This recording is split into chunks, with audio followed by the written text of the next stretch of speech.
Қайырлы күн, құрметті студенттер. Біз вокалды хор пәнінен дәрісімізді жалғастырамыз. Бүгінгі біздің тақырыбымыз хор өнері негіздері пәніне кіріспе. Жалпы біздің мақсатымыз музыкалық білім беру жолында хор мен орындаушылық өнерін тәрбиелеу, музыкалық есте сақтау жұмыстарымен жұмыс жасау. Жалпы вокалды хор тәрбиесінің негізгі міндеттері бұл үйреніп алған теориялық білімдерін, шеберліктерін, дағдыларын хормен жасау кезінде қолдана алу болып табылады. Екінші біздің міндетіміз бұл кәсіптік музыкалық өрісін кеңейту, музыканың сонымен қатар әртүрлі жанрларын, стильдердің, басқа да дәуірлерде жазылған шығармалармен танысу болады. Және үшінші міндетіміз бұл партияларды талдау, дағдыларын дамыту, шығарманың стилін, пішінін, дұрыс анық айтуын, орындаушылық көзқарасын анықтау. Жалпы вокалдық дағдылар бұл әншінің тыныс алу тәсілдері, яғни дыбыстың жаңағы жоғары, төмен, дыбыстың сезе алатынын қалыптастыру, резонаторларды қолданып үйрету, хор ұжымының барлық жаңағы музыкалық әртүрлі өлшемі, мінезі, дикциясы, артикуляциясы, жаңағы анық айтуы дыбыстың, дауыссыз дыбыстар мен дауысты дыбыстардың пішіндерін, тәсілдерін мәнерлеп айтуы, нюанстық белгілерге қарауы, осының барлығы вокалдық дағдыларға кіреді.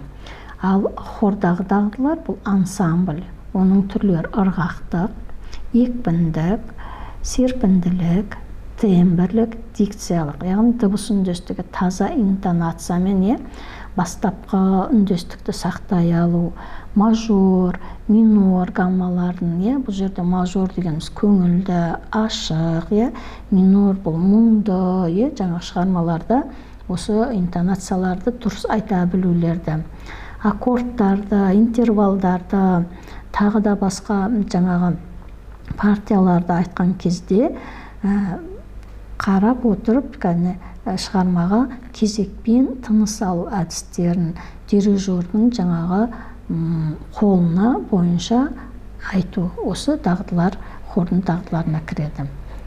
Жалпы хормен ән салу бұл ең бірінші өнердің бір саласы. Ол да басқа өнер тәрізді жаңағы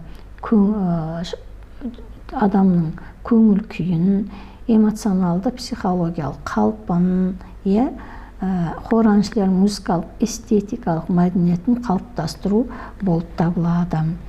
Жалпы музыкалық педагогика саласында осы хормен жұмыс жасаған ғалымдарды айта кетейін. Бұл Апраксина, Алиев, Пономарев, Рагина, Соколов, Овчинникова, Огороднов және белгілі педагог әншілер, хормейстерлер, хор әншілері осы эстетикалық көркемдік құнды пікірлер айтқан.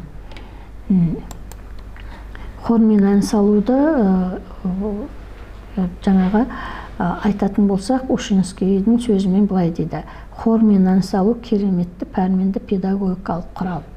Әнді әсіресе хормен әндетуге адамды жандандыратын, көңіл ашатын ғана емес, әншілерді жыры шырайлы татулыққа, ынтымақтыққа, іске жұмылдыратын, еңбекке бастайтын қасиеті бар деді.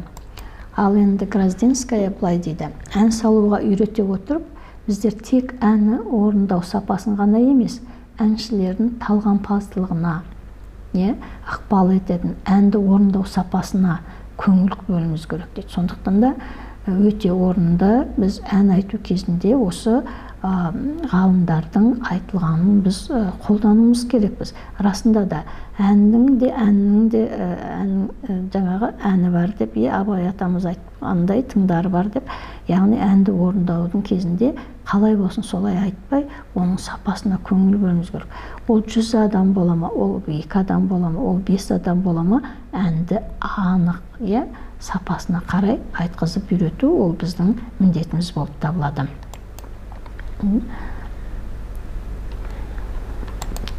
Жалпы енді хор дегенге келетін болсақ, бұл хор бұл грек сөзінен алынған, ежелгі грек театрында трагедия мен комедияға өнер көрсеткен орындаушылар тобы.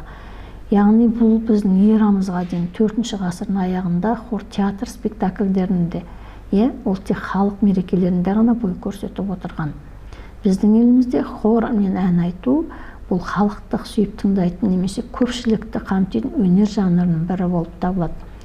Өнер бұл халықтық өнер, өйткені негізгі мазмұны халықтың ой арманын, көзқарасын суреттейді. Жалпы хор өнер халық арасында көркем эстетикалық тәрбиені насихаттауға үлкен рөл атқарады. Мектептен тыс музыкалық жұмыстардың көбі бұл хор үйірмесі. Осы хор үйірмесінде бұл жаңағы баланың хорға қатысуға өзінің емін еркін келуі бірінші үлкен талап. Екінші, белсене қатысуы, музыка тілін жақсы терең түсінуге әсерін тигізеді. Студенттер бұл жерде хордың түрлерімен танысады.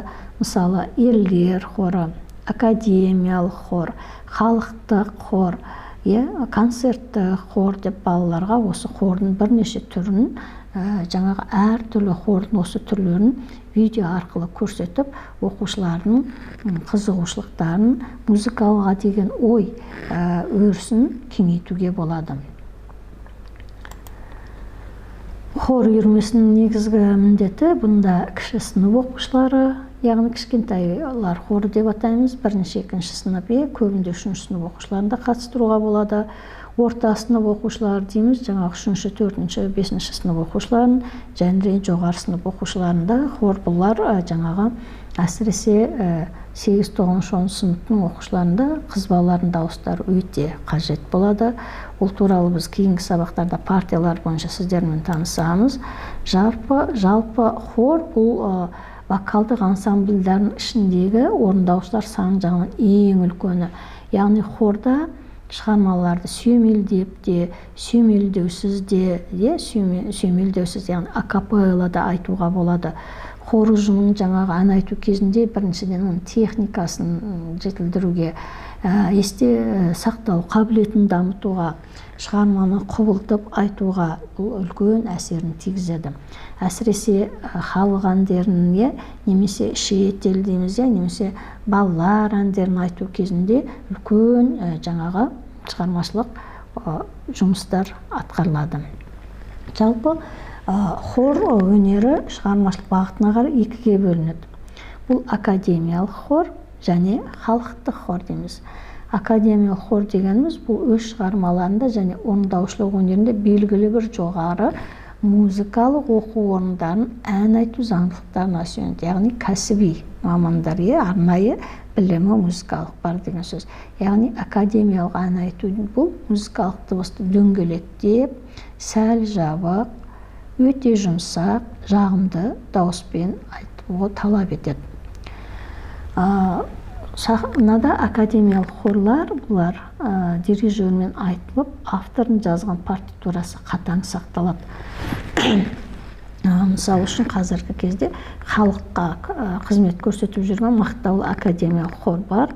Бұл мысалы Қазақстан мемлекеттік хор акапелласы, бұл біздің Қазақстанның жаңағы телерадио компанияларында көп кездеседі. Сонымен қоса Ресейдің мемлекеттік академиялық орыс хоры бар. Бұл негізгі салушы бұл Свешников болған. Келесі біз жаңағы халықтық хор дейміз. Өз аты аталып тұрғандықтан өз жұмысын жергілікті жердің ұрпақтан ұрпаққа ауысып келген әншілердің дәстүріне сүйене отырып ұйымдастырады. Сондықтан халық хорлары бұл орындаушылық түсі өзіне тән әншілер құрамы болады.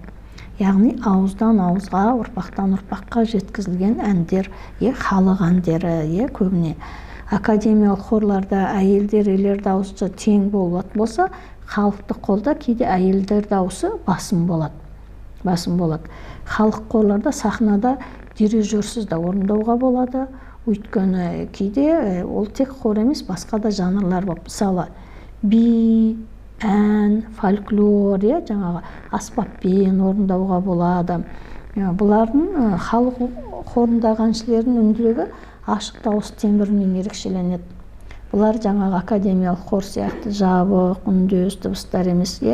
Хордың дауыстар регистрлары, мысалы, Бұнда көбіне альт партиялары және ерлердің тенор дауыстарынан құралады. Ал академиялық дауыста жаңағы бас, тенор, сопрано, альт, үлкен хорды жаңағы нақты жүйелі дауыстармен айтуға болады. Міне сонда хордың өзі екіге бөлінетіндігі бүгін сіздерге айтып түсіндірдік. Сонымен жалпы хор дегеніміз бірнеше немесе одан да көп әншілердің бірігіп үйлескен дыбыстермен орындауымен айтылады. Хордың жаңағы 20-25 адамнан жоғары қарай хор болып аталады. Оғанға дейінгі, мысалы 12 адамға дейінгі адам, бұл ансамбль болады. Одан кейін жаңағы дуэт дейміз, соло дейміз, трио, квартет, квинтет, секстет, септимет деп дауыстар жаңағы бөлінеді. Ал хор осылардың барлығынан шыққан жаңағы үлкен әншілердің бірігіп үйлесіп айтқан жаңағы ән орындауын айтамыз.